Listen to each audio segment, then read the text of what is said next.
I'm Detective David Bongiovani with the Town of Madison Police Department. Okay, in the morning of the homicide, somebody entered the open pantry store at Park and Buick Streets in the Town of Madison and attempted a robbery and actually left with some money.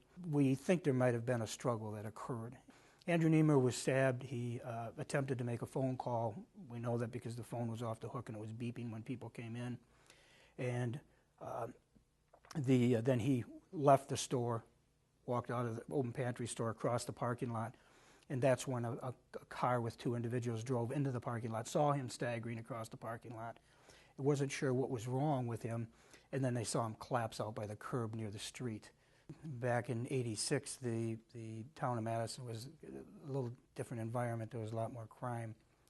And so, it was hard to keep up with cases, and ultimately, you move on, and this case got cold.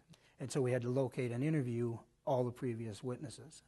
It involved, traveling to Washington and Memphis, Tennessee, and places like that to find witnesses, and then hope they'll talk to you.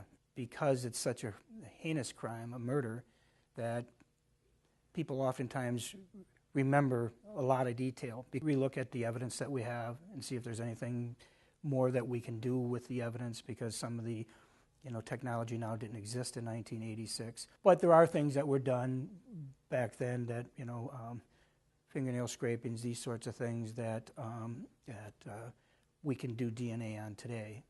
There was a key witness that didn't want to come forward, and which is why we ultimately offered a reward, hoping that money might encourage somebody to tell us what it is they know. I got a phone call from the person, but the person wasn't willing to come forward. However, now there's some other issues arose for that particular person, and we've done some interviews, and we've gotten some additional information that could help the case.